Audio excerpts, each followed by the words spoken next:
Hello guys, this is my birthday വ്ളോഗാണ്. But ഇത് കാര്യമായിട്ട് ഇതിലൊന്നും പറയാനില്ല. ജസ്റ്റ് കേക്ക് കട്ട് ചെയ്തു, അത്ര തന്നെ ഉള്ളൂ കേട്ടോ. എൻ്റെ ബർത്ത്ഡേക്ക് കാര്യമായിട്ട് സെലിബ്രേഷനും കാര്യങ്ങളൊന്നും ഉണ്ടായിട്ടില്ല. കാരണം എന്താ വെച്ചിട്ടുണ്ടെങ്കിൽ എനിക്ക് ചെറിയൊരു ഫീവർ, ചെറുതല്ല വലിയ ഫീവർ തന്നെ ഉണ്ട്. പിന്നെ ഇപ്പം എന്താ ജലദോഷമുണ്ട്, അങ്ങനെയൊക്കെയാണ്. അപ്പോൾ ആദ്യം തന്നെ മാറ്റി റെഡി ആയിട്ട് ഏകദേശം ഒരു 5 മണി ടൈം ആയപ്പോഴാണ് കേട്ടോ മാറ്റിയിട്ടുണ്ടായിരുന്നത്. പിന്നെ കുറച്ച് ഫോട്ടോസും വീഡിയോസും ഒക്കെ എടുത്ത്, പിന്നെ ഇതാണ് കേക്ക് ഞാൻ ഓർഡർ കൊടുത്ത് ചെയ്യിപ്പിച്ചതാണ് കേട്ടോ.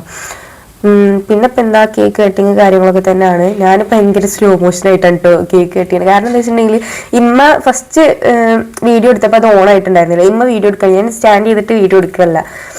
ഇമ്മ ഫസ്റ്റ് വീഡിയോ എടുത്തപ്പോൾ അത് ഓൺ ആയിട്ടുണ്ടായിരുന്നില്ല. പിന്നെ വീഡിയോ എടുക്കുമ്പോൾ എനിക്ക് വീഡിയോ എടുക്കുന്നുണ്ടോയെന്ന് അറിയുന്നില്ല. അതുകൊണ്ടാണ് കേട്ടോ ഞാനിങ്ങനെ സ്ലോ മോഷനിൽ കട്ട് ചെയ്യണേ. പിന്നെ ആദ്യം വന്നു, ഓനിക്കും കേക്ക് കൊടുത്തു. അങ്ങനെ മൊത്തത്തിൽ ഇത്രയുള്ള സെലിബ്രേഷൻ പറഞ്ഞിട്ടുണ്ടെങ്കിൽ ഇവിടെ വെച്ചിട്ട് സെലിബ്രേഷൻ കഴിഞ്ഞിക്കണു.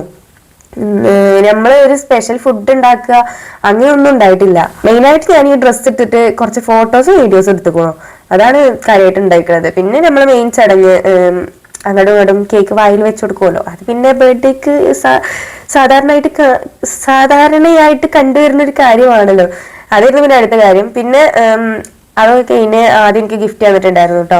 ഞാൻ അങ്ങനെ വലിയ ഗിഫ്റ്റ് ഒന്നും പ്രതീക്ഷിച്ചിട്ടുണ്ടായിരുന്നില്ല. എന്നാലും ഞാൻ അങ്ങനെ പറയണ്ടായിരുന്നു, എനിക്ക് സർപ്രൈസ് ആയിട്ട് എന്തെങ്കിലും തന്നോടെ എന്നൊക്കെ പറയണ്ടായിരുന്നു. ഞാൻ ആദ്യത്തെ ബർത്ത്ഡേക്കും എനിക്ക് സർപ്രൈസ് ആയിട്ട് ഒരു കളറിംഗ് ബുക്കും ക്രയോൺസും ഒക്കെ കൊടുത്തിട്ടുണ്ടായിരുന്നു.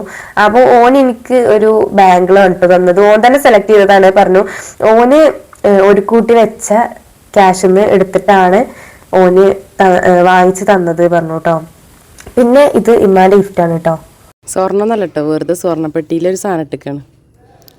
നോക്കട്ടെ, ഡയമണ്ടിന്റെ ബോക്സ് ഒക്കെയാണ്. ആ വെറുതെ തന്നെ പ്രാങ്ക് ചെയ്യാൻ വേണ്ടിട്ട്. ഇത് ഞാൻ ഒട്ടും പ്രതീക്ഷിച്ചിട്ടുണ്ടായിരുന്നില്ല കേട്ടോ. ഇത് കണ്ടപ്പോ എനിക്ക് ചിരിക്കാൻ വേണ്ടി കരയാൻ വേണ്ടി എന്നുള്ള ഒരു എക്സ്പ്രഷനാണ് എന്റെ മുഖത്തുണ്ടായിരുന്നത്. പിന്നെ ഞാൻ കരഞ്ഞതൊന്നുമില്ല. ചെറിയൊരു കരച്ചിൽ വന്നെങ്കിൽ ഞാൻ കരഞ്ഞതൊന്നുമില്ല. എന്നാലും ചെറിയൊരു ഇമോഷണൽ ആയിട്ടൊക്കെ ഉണ്ടായിരുന്നു കേട്ടോ. ഒരു ഇയറിങ്സ് ആണ് കേട്ടോ, നല്ല ഭംഗിയുണ്ടായിരുന്നു. ഒരു വെറൈറ്റി ആയിട്ടുള്ള ഒരു ഇയറിങ്സ് ആണ്, ഡയമണ്ട് ആണ് കേട്ടോ. നല്ല സ്റ്റോൺസ് ഒക്കെ ആയിട്ട്. ഞാൻ ഇങ്ങനത്തെ ഷേപ്പൊന്നും അധികം ഇടലില്ല. എൻ്റെ ചെവിയിൽ 3 വട്ടം ഞാൻ കാത് കുത്തിയിരിക്കണേ. ഞാൻ 3 സ്റ്റഡുകൾ കുത്തിയിരിക്കണേ. അപ്പോൾ അതിൽ 3ലും ഞാൻ ഹാർട്ട് ഷേപ്പിലുള്ളതാണ് ഞാൻ എപ്പോഴും ഇടുന്നത്. ഞാൻ കുത്തിയ മുതൽ ഇതുവരെ ഞാൻ ഹാർട്ട് ഷേപ്പിലുള്ളതാണ് 3ലും ഇടണത്. ഇതിപ്പോ ഒരു വെറൈറ്റി ആയിട്ടാണ് ഇട്ടുള്ളത്. പിന്നെ ഇതൊക്കെ ഞാൻ എടുത്ത ചെറിയ ഫോട്ടോസ് വീഡിയോസ് ഒക്കെയാണ് ഇതൊക്കെ. ഇവിടെ പാട്ടുണ്ട്, ഇത് നിങ്ങൾക്ക് എന്റെ ഷോർട്സിൽ നോക്കിയാൽ കാണാട്ടോ. ഞാനിപ്പോ ഇതിൽ എന്താണ് പാട്ട് ആഡ് ചെയ്യാത്തതെന്ന് ചോദിച്ചിട്ടുണ്ടെങ്കിൽ നമ്മൾ ഈ ലോങ് വീഡിയോയിൽ പാട്ടൊക്കെ ആഡ് ചെയ്യുമ്പോൾ അതിന് കോപ്പിറൈറ്റ് ഇഷ്യൂ വരും. അതുകൊണ്ടാണ് കേട്ടോ. പിന്നെ ഞാൻ ഉള്ളിൽ കയറിയിട്ട് വീണ്ടും ആ കമ്മൽ ഇങ്ങനെ നോക്കണ്ടായിരുന്നു കേട്ടോ. അത് എന്തോ ഒരു ഭയങ്കര വെറൈറ്റി ആയിട്ട് എൻ്റെ അമ്മ ഇത്രയും സെലക്ട് ചെയ്തിട്ട്, എൻ്റെ അമ്മ ഒരു സാധനം വാങ്ങാൻ പോയിട്ടുണ്ടെന്നുണ്ടെങ്കിൽ നല്ലോണം നോക്കി സെർച്ച് ചെയ്തിട്ട് അതവിടെ വാങ്ങിക്കൊള്ളൂ. അത് എത്ര നോക്കിയാലും എൻ്റെ അമ്മക്കാണ് മതിയാവൂല. അതിനെ പറ്റിയിട്ട് എന്തുണ്ടെങ്കിലും അവിടെ നോക്കിയിട്ടേ വാങ്ങും. എന്തായാലും സാധനം അടിപൊളിയാണ്, എനിക്ക് ഭയങ്കര ഇഷ്ടമായി. പിന്നെ ഇത് നോക്കാൻ നിങ്ങൾ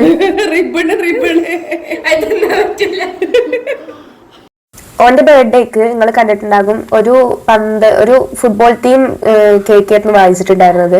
അപ്പോൾ അതില് ആ ഫുട്ബോൾ എഡിബിൾ ആയിരുന്നു കേട്ടോ. നമ്മളെ ഫോണ്ടന്റ് വെച്ചിട്ടുള്ള ബോളായിരുന്നു അത്. അപ്പൊ ഓനെ അത് കഴിച്ചിട്ടുണ്ടായിരുന്നു. ആ ഒരു ഇതിൽ എഡിബിൾ ആണ് വിചാരിച്ചിട്ടാണ് കേട്ടോ ഞാൻ റിബണ് വാങ്ങിക്കിട്ടത്. പിന്നെ ഞാൻ ഇന്ന് വോയിസ് കൊടുക്കണേൽ നിങ്ങൾക്ക് ചെറിയ മിസ്റ്റേക്ക് ഒക്കെ കാണുന്നുണ്ടാവും. കാരണം എന്താ വെച്ചിട്ടുണ്ടെങ്കിൽ ഞാൻ പറഞ്ഞില്ലേ എനിക്ക് പനിയാണ്. അപ്പോൾ സൗണ്ട് ഒക്കെ ചെറുതായിട്ട് പോയിക്കണ്. അപ്പൊ ഞാൻ മൈക്ക് വെച്ചിട്ടാണ് വോയിസ് കൊടുക്കുന്നത് കേട്ടോ.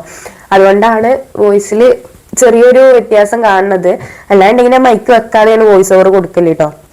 ഞാനിങ്ങനെ ഓൺ വോയിസ് പറയുകയാണെങ്കിൽ മാത്രമേ മൈക്ക് വെക്കലുള്ളൂ. ഇപ്പോൾ വോയിസ് ഓവർ കൊടുക്കുമ്പോൾ ഞാൻ ആദ്യമായിട്ടാണ് മൈക്ക് വെച്ചിട്ട് വോയിസ് ഓവർ കൊടുക്കുന്നത്. അപ്പൊ അതിൻ്റെതായിട്ടുള്ള ഒരു മിസ്റ്റേക്കാണ് നിങ്ങൾക്ക് വീഡിയോയിൽ കാണുന്നുണ്ടാവുക കേട്ടോ. എന്റെ എല്ലാ ബർത്ത്ഡേസും ഉണ്ടായിട്ടുള്ളത് വീട്ടിൽ വെച്ചിട്ട് തന്നെയാണ് കേട്ടോ. ബട്ട് എന്റെ കെയിന്റെ ബർത്ത്ഡേക്ക് ഞങ്ങളൊരു ട്രിപ്പിലായിപ്പോയി.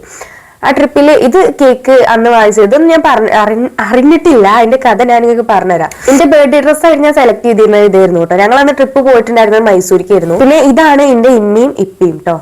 നിങ്ങളാരും കണ്ടിട്ടില്ലല്ലോ, ഇതാണ് ഇമ്മയും ഇപ്പിയും. ഞങ്ങള് ഒരു 2 or 3 days ട്രിപ്പ് ആയിരുന്നു പ്ലാൻ ചെയ്തിട്ടുണ്ടായിരുന്നത്. പിന്നെ അവിടെ റൂം എടുത്ത് നിൽക്കുന്ന സമയത്ത് ഞാൻ അറിയണില്ല എനിക്ക് ഗിഫ്റ്റ് ഉണ്ട് എന്നൊന്നും ഞാൻ അറിഞ്ഞിട്ടുണ്ടായിരുന്നു. ഇതായിരുന്നു ഞാൻ ഇട്ടിരുന്ന ഡ്രസ്സ് കേട്ടോ. എനിക്ക് ബർത്ത്ഡേ ഡ്രസ്സ് ഇടാൻ പറ്റിയില്ല.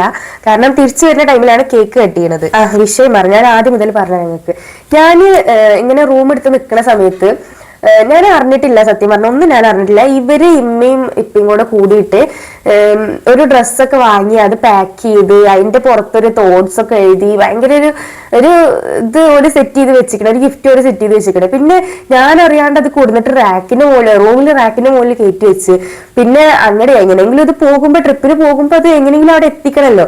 അപ്പൊ അതിന് വേണ്ടിയിട്ട് ഞങ്ങളെ ലഗേജ് ആക്കിയതിന്റെ ഏറ്റവും അടിയിൽ, ഡ്രസ്സിന്റെ ഒക്കെ ഏറ്റവും അടിയിൽ വെച്ചിട്ടായിരുന്നു ഇത് കൊണ്ടുപോയിട്ടുണ്ടായിരുന്നത്. എന്നിട്ട് ഇപ്പൊ ഇമ്മാനോട് പറഞ്ഞു വെച്ചിട്ടുണ്ട്, ഓളത് എടുക്കാൻ വരികയാണെന്നുണ്ടെങ്കിൽ ഇന്റെ പാന്റാണ് അത് എടുക്കരുത് എന്ന് പറയുണ്ടോന്ന് പറയണം എന്ന് ഇമ്മാനോട് പറഞ്ഞു വെച്ചിട്ടുണ്ട്. എന്നിട്ട് ഇവര് എനിക്ക് അവിടുന്ന് ഗിഫ്റ്റ് ഒക്കെ തന്നു. സത്യം പറഞ്ഞാൽ ഞാൻ അന്ന് ഭയങ്കര സർപ്രൈസ്ഡ് ആയിക്കണം കേട്ടോ. കാരണം എനിക്കൊരു സർപ്രൈസ് ഗിഫ്റ്റ് ആയിട്ട് ഒന്നും അതുവരെ തന്നിട്ടുണ്ടായിരുന്നില്ല കേട്ടോ. അത് ഒരു ഡ്രസ്സ് ആയിരുന്നു അതിലുണ്ടായിരുന്നത്. എന്നാലും ഞാൻ അതോടെ തീർന്നു എന്നാണ് വിചാരിച്ചിട്ടുണ്ടായിരുന്നത്. ആ ഗിഫ്റ്റ് തരലോടെ എല്ലാം കഴിഞ്ഞു എന്നാണ് ഞാൻ വിചാരിച്ചിട്ടുണ്ടായിരുന്നത്. പിന്നെ നമ്മൾ തിരിച്ച് വീട്ടിലേക്ക് വരുന്ന സമയത്ത് ഒരു റെസ്റ്റോറന്റിൽ ഫുഡ് കഴിക്കാനും വേണ്ടിയിട്ട് കയറിയിട്ടുണ്ടായിരുന്നു. ആ സമയത്ത് അതിന്റെ തൊട്ടടുത്ത് തന്നെ ഒരു കേക്കിന്റെ ഷോപ്പ് ഉണ്ടായിരുന്നു. അപ്പോഴൊക്കെ ഞാൻ പറയണ്ടായിരുന്നു എനിക്ക് കേക്ക് വാങ്ങി തരുമോ, എന്റെ ഇതുവരെ ബർത്ത്ഡേക്ക് കേക്ക് കട്ട് ചെയ്യാത്ത ബർത്ത്ഡേ ഉണ്ടായിട്ടില്ല എന്നൊക്കെ പറയണ്ടായിരുന്നു ഇപ്പാൻ്റെ അടുത്ത്. എന്നിട്ട് ഞാൻ അറിയാണ്ട് ഇവരെന്ത് ചെയ്തിക്കണ്, കേക്ക് പോയി വാങ്ങിച്ചിക്കണ്. അന്ന് ഞങ്ങളെ ഫാമിലി ഉണ്ടായിരുന്നു, പിന്നെ ഇമ്മാന്റെ ഒരു ഫ്രണ്ടും അവരുടെ ഹസ്ബൻഡ് ഫാമിലി ഒക്കെ ഉണ്ടായിരുന്നു. അപ്പോ ഇമ്മാന്റെ ഈ ഫ്രണ്ടിന്റെ ഹസ്ബൻഡും എന്റെ ഇപ്പയും പാടെ പോയിട്ടാണ് ഈ കേക്ക് വാങ്ങിക്കണത്. ഞാനിതൊന്നും അറിഞ്ഞിട്ടില്ല കേട്ടോ.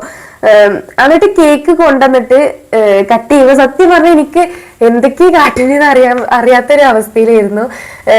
കാരണം എന്നെ ഒരുപാട് ഇട്ട് കൽപ്പിച്ചിട്ടുണ്ടായിരുന്നു കേട്ടോ. അടക്ക് ഇപ്രാവശ്യം കേക്കില്ല, എല്ലാ പ്രാവശ്യം കട്ട് ചെയ്യലില്ലേ എന്നൊക്കെ പറഞ്ഞിട്ട് എന്നെ കുറേ ഇട്ട് കൽപ്പിച്ചിട്ടുണ്ടായിരുന്നു.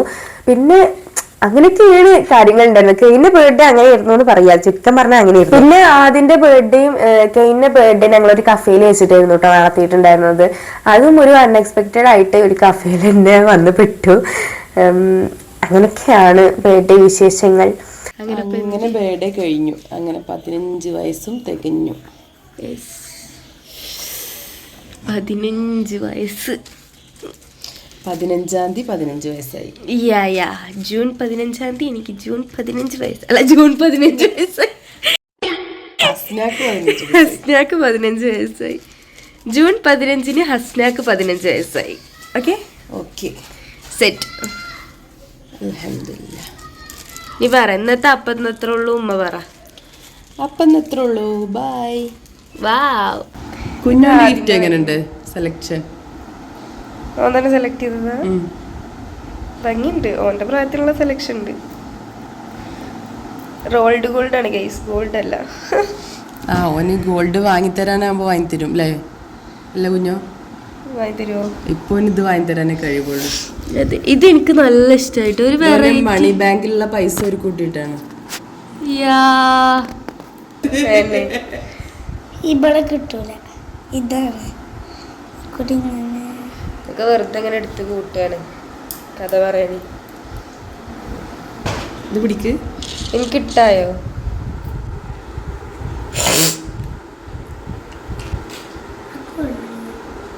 പിന്നെ കൊള്ളൂലേ?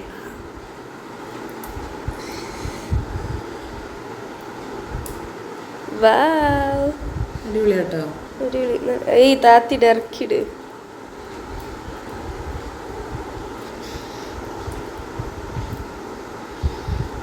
അതാ പൊടി.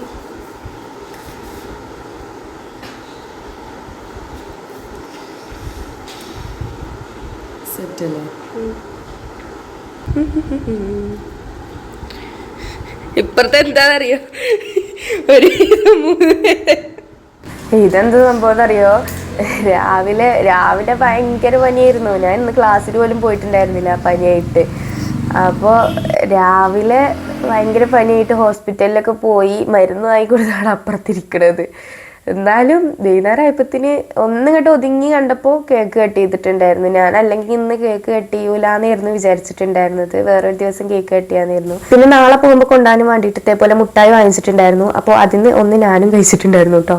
അപ്പോൾ ഇതൊക്കെയാണ് ബർത്ത്ഡേ വിശേഷങ്ങൾ. അപ്പോൾ ഓക്കെ, ബൈ.